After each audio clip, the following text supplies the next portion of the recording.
ఏపీలో election result వచ్చిన కాన్నుంచి లొల్లులు పంచదులతోని party కార్యకర్తలు రెచ్చిపోతుంటే, ఇంకో పక్క చోరీల కోసం దుకాణాల మీద పడి దొంగోళ్ళు బగ్గనే రెచ్చిపోతున్నారు. ఆగో చూసిండ్రా గీ దొంగ బడివేగాడు రాత్రిపూట దుకాణాలకు సూటి పెట్టి చోరీలు ఎట్లా చేస్తున్నాడో. ఎవరికి అనుమానం రాకుండా మూతికి మాస్కు చేతులకు గ్లౌజులు వేసుకొని దుకాణంలో వచ్చిండు. ఇక కౌంటర్ల పైసలన్నీ దేవులాడుకొని సంచులేసుకొని ఆడికెంచి పరారైండు దొంగ బడివేగాడు. గిదొక్కటే దుకాణం కాదు, మొత్తం 3 దుకాణాల్లో చోరీ చేసిండట బద్మాష్ గాడు.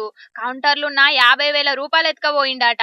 ఇక ఈ ముచ్చట ఇట్లుంటే ట్రీట్మెంట్ కోసం బెంగళూరు దవాఖానలకు పోయినోళ్ళ ఇంట్లో కూడా దొంగలు పడి 2 లక్షల రూపాయలు 3 కేజీల వెండిని దోసుకపోయిండ్రట. ఆడున్న సీసీ కెమెరాల రికార్డ్ అయ్యే వరకు ముచ్చట బయట పడ్డది. ఇక ఈ ముచ్చట మీద దుక్నపోళ్ళు పోలీసులకు కంప్లైంట్ చేసే వరకు దొంగలను పట్టుకునే పనిల పడ్డారట పోలీసోళ్ళు.